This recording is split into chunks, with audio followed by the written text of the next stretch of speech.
From KUNC and the NPR network, this is In The NoCo. I'm Erin O'Toole. The winter sport Nordic combined requires intense effort.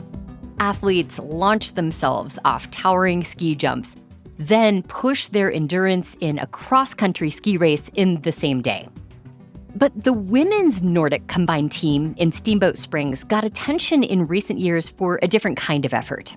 They called for a chance to compete in the Winter Olympics.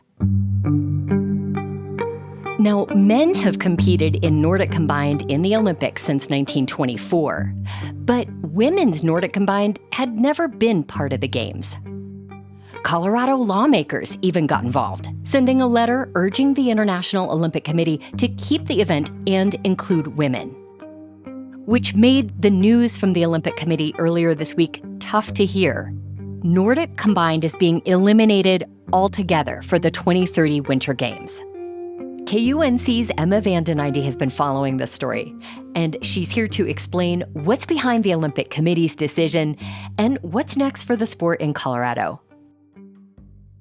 Emma, Nordic combined has deep roots in Colorado, especially in Steamboat Springs. Why did it take root here, and what made it such a big deal in Colorado? I think the two names that come to mind are Carl Howelson and Ted Farwell. They're really the people to thank.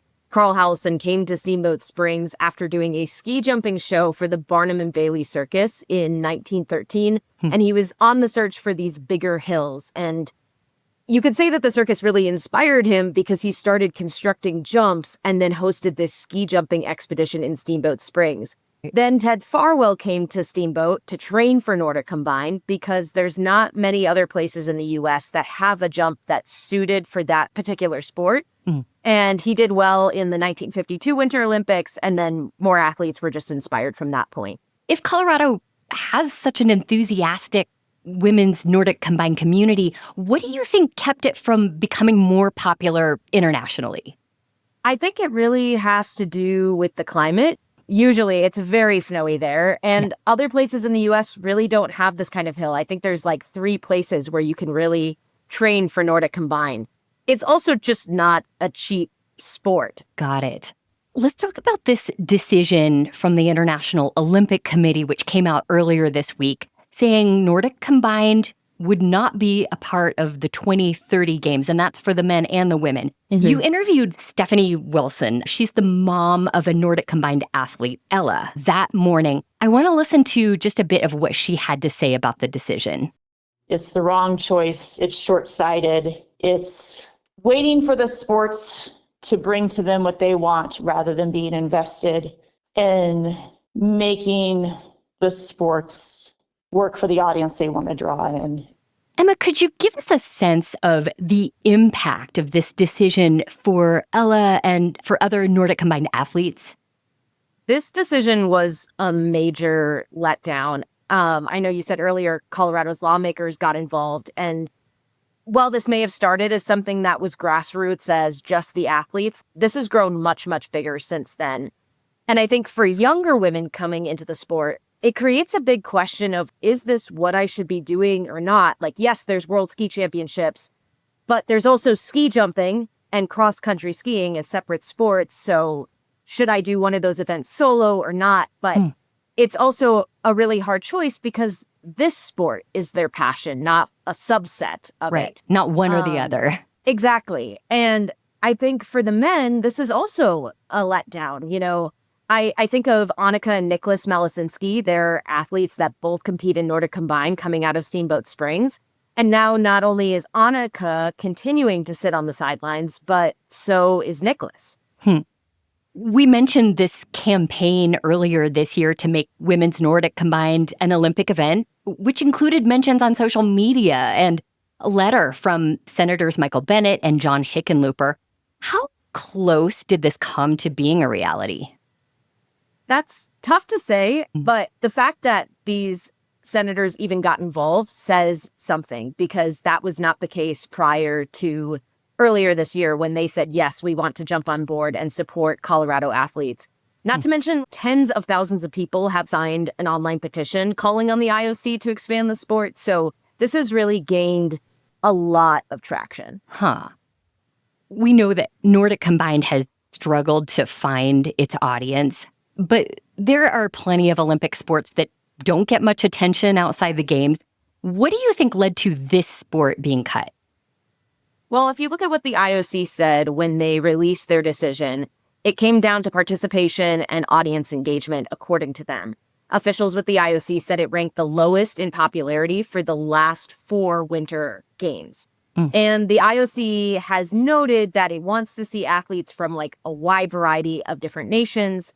But in the last 4 Olympic Games, only 5 different nations were represented on the podium, which is kind of funny because even though viewership and like audience engagement and participation all factor into the IOC's decision, when it comes to the World Cup, like it's growing in popularity. Like women's Nordic Combined viewership increased 25% for the 2024-2025 season.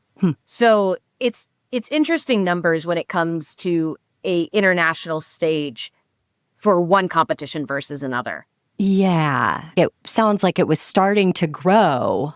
Yes. Just in the last few years. Okay.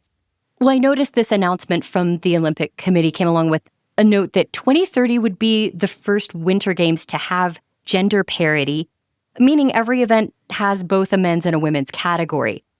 But instead of adding a Nordic Combined event for the women, they just did away with the sport entirely.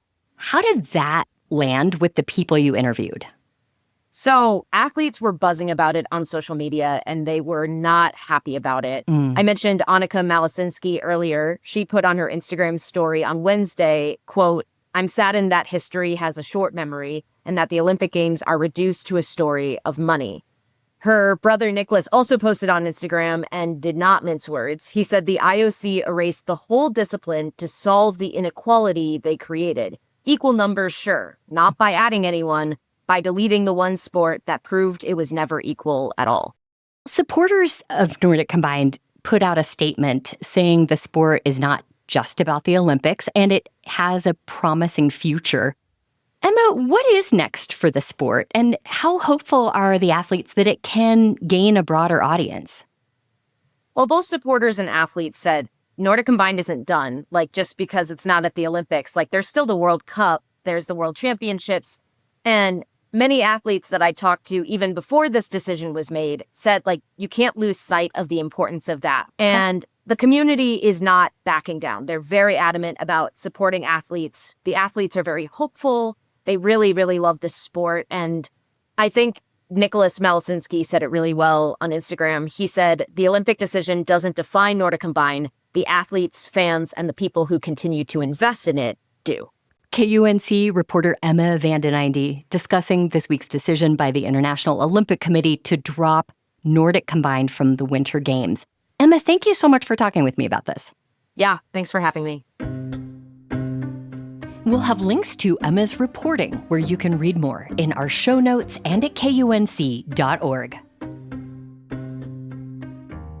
That's it today for In The NoCo. I'm Erin O'Toole. Thanks so much for listening.